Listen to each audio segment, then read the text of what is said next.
sedot itu ya. Jadi dia biarin tuh nggak ada sedotannya. Jadi dia punya wangi itu bisa kemana-mana gitu. Gue bingung juga. Nah waktu itu udah bingung gitu kan. Udah lu nggak usah tergoda sama begituan, tenang aja ikut gua katanya. Gampang deh, pokoknya mantep dia bilang. Diajak saya ke lantai 3 teman-teman. Di depan restoran itu saya terpana gitu kan. Dia langsung buru-buru masuk, saya ditinggal kepada pilihan. Masuk enggak gitu ya. Saya diajak ke itu restoran namanya waktu itu sekarang udah nggak ada, Heart Chicken Buffet.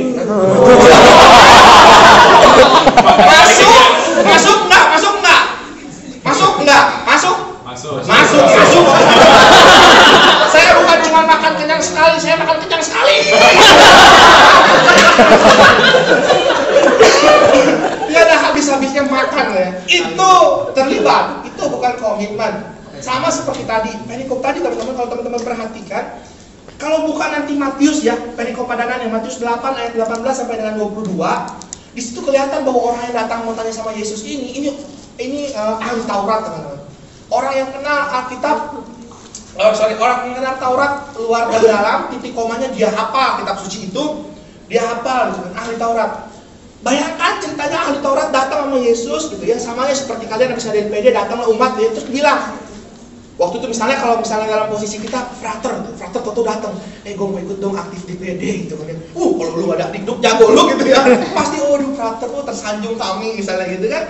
Wah, teman-teman datang mau ahli Taurat. Yesus memang lain gitu ya. Emang rada error gitu dalam tanda kutip ya. Yesus beda sendiri. Dia bilang, nanti dulu lu. Lu tahu nggak kalau ikut Yesus? Ikut Yesus itu anak manusia, dia nggak punya apa?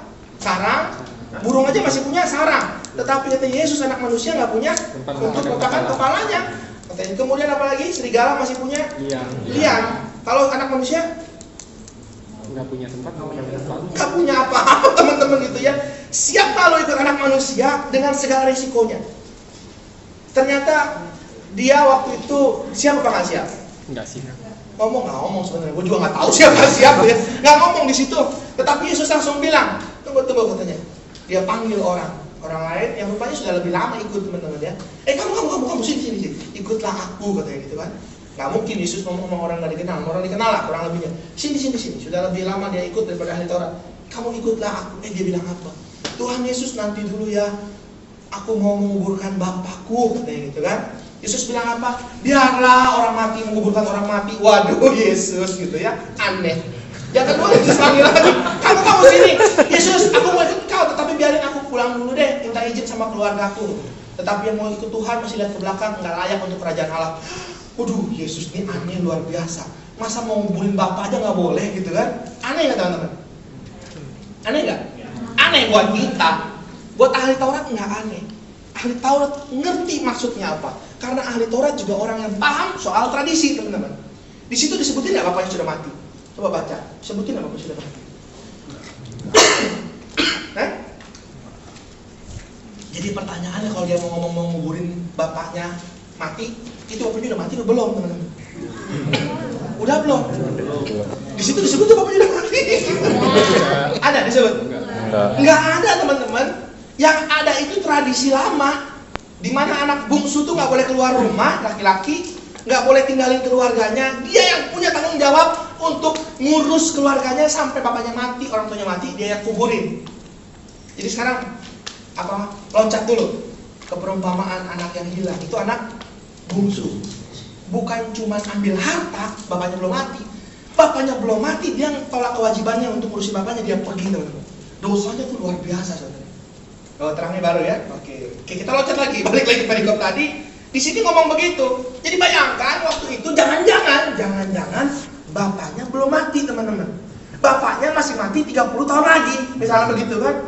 Yesus 3 tahun lagi udah naik ke surga gitu kan. Bersama dengan Allah Bapa. Kapan lu mau ikut gua? Bicara mengenai tradisi teman-teman. Kebiasaan-kebiasaan lama. Yesus katakan kalau engkau mau ikut aku, kalau engkau mau terima aku dalam hidupmu, engkau harus tinggalkan tradisi dan kebiasaan hidupmu yang lama sebelum engkau kenal aku. Tetapi apa yang disebutnya dengan cuma mau terlibat dan bukan komitmen, dia katakan apa? Entar dulu, nggak gampang Tuhan tinggalin tradisi, nggak gampang Tuhan tinggalin kebiasaan yang sudah bertahun-tahun Tuhan berhidup bersama dengan aku gitu kan. Sekarang Tuhan, aku aku mau ikut Engkau, tetapi ini mau tinggalin nggak gampang Tuhan, susah. Yang pertama teman-teman catat tradisi kebiasaan-kebiasaan dalam hidup kita yang lama yang membuat kita nggak bisa komitmen sama Tuhan. Nomor 2 apa? Nomor 2 dikatakan, nanti dulu Tuhan, aku mau pulang dulu, aku mau ketemu keluargaku. Teman-teman, kalau dia orang Israel yang dewasa, orang Yahudi yang dewasa, dia nggak punya kewajiban itu, teman-teman. Dia bisa menentukan kehidupannya sendiri. Dia mau apa, silahkan. Sama seperti Yesus dengan Bunda Maria, dengan ibunya, gitu ya. Dia sudah dewasa waktu itu, waktu di Kana, makanya dia bisa tanya sama ibunya, maumu apa ibu? Karena dia juga sudah orang dewasa, teman-teman. Gitu ya. Jadi waktu itu orang itu sebenarnya mau apa? Mau pulang, kemudian mungkin ya dia mau datang ke keluarganya, dalam hal ini keluarganya. Terus kemudian dia tahu bahwa bapaknya punya duit banyak dan mamanya nggak bakal kasih izin. Mamanya kurang lebih akan ngomong, aduh buat apa? Bokap lu duitnya banyak, ntar dulu dah ngurusin dulu aja usaha bokap lu, baru nanti lu pelayanan, nanti aja misalnya gitu. Atau jangan-jangan dia tahu begitu dia pulang di rumahnya ada pacarnya gitu kan. Dan pacarnya pasti gak kasih izin. Kalau lu ikut Yesus, kalau lu pelayanan, kapan lu pacaran sama gua gak dapat waktu, lu sibuk di sana gitu kan ya. Intinya apa? Yesus tahu bahwa orang yang kedua ini prioritasnya bukan Tuhan, prioritasnya yang lain. Dalam hal ini disebut keluarganya. Ganti aja teman-teman, uangnya, temennya, apalagi ganti aja apa semua itu. Alasan-alasan kita untuk gak bisa komitmen sama Tuhan. Karena apa? Nomor 2, yang pertama tradisi, kebiasaan lama. Nomor 2, prioritas kita bukan Tuhan. Prioritas kita hal-hal yang lain. Ini teman-teman yang dinamakan kompromi. Apa itu kompromi? Buat saya kompromi itu mau hidup di dua dunia.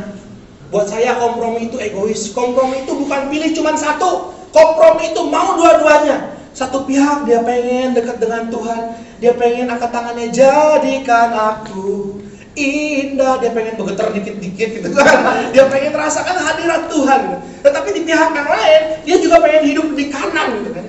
Dia juga pengen dengan bebasnya, dia masih bisa pacaran sampai melanggar norma misalnya gitu ya. Tuhan, gue ketua PD Tuhan, gue pelayanan, tetapi pacar gue cantiknya luar biasa, misalnya seperti itu teman-teman. Teman-teman, ini kesaksian saya, nggak sebut orangnya ya. Saya kenal dengan beberapa orang yang mengalami hal ini walaupun ini di pelayanan. Kita nggak boleh hakimi mereka, tetapi untuk diri kita sendiri, kita bilang jangan begini. Ini yang namanya kompromi, teman-teman. Ini egois. Di kanan mau, di kiri mau, nggak punya pendirian, enak-enaknya aja. Dia nggak tahu Wahyu katakan apa. Karena engkau nggak panas, nggak dingin, nggak putih, nggak hitam, aku akan memuntahkan engkau. Woi, melepehin katanya. Emangnya permen? Aku akan memuntahkan engkau dari dalam mulut tuh katanya gitu kan. Sama seperti kanan kirinya Yesus gitu kan. Mau merah-merah, mau hitam-hitam gitu kan, yang jelas. Tapi orang kompromi seperti itu teman-teman. Dan hati-hati terhadap kompromi. Dan hati-hati terhadap kompromi. Saya pernah fitness nih ya. Berhasil apa enggak? Karena komprominya banyak. Dia tahu. Teman-teman, saya berhasil apa enggak fitness? Berhasil. Enggak berhasil. Teman-teman, sebelum ngomong itu deh gitu ya. Gini, kesimpulan sedikit aja dari perikop tadi apa? God's people already make a decision about Jesus. Umat-umat Tuhan sebenarnya udah ambil keputusan mau ikut Yesus. But most, tetapi kebanyakan have never made a commitment to Him. Nggak pernah bikin komitmen. Dia cuma bikin decision, keputusannya, oke, gue mau ikut Yesus. Tetapi dia suruh tanggung segala resikonya. Ntar dulu ya, lain kali. Lebih gampang kompromi, lebih enak. Teman-teman, hati-hati loh. Kata instruktur mantan instruktur fitness gue waktu itu gitu ya. Dia bilang, Ferdi, sesuatu hal yang kau lakukan 3 minggu berturut-turut jadi kebiasaan loh katanya. Jadi kebiasaan, jadi habit gitu. Coba aja lu kalau nggak percaya deh katanya. Lu fitness tiap hari 3 minggu jadi habit tuh, kebiasaan. Nggak fitness nggak enak tuh. Apa ya bener gitu ya. Gue nggak pernah tahu tuh bener apa enggak.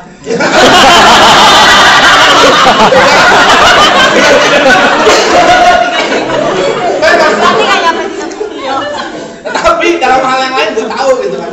Nah, kemudian habit ya. Kalau habit kelamaan teman-teman, lu habit ya, kebiasaan. Kebiasaan kalau terus dilakukan terus terus teman-teman ya.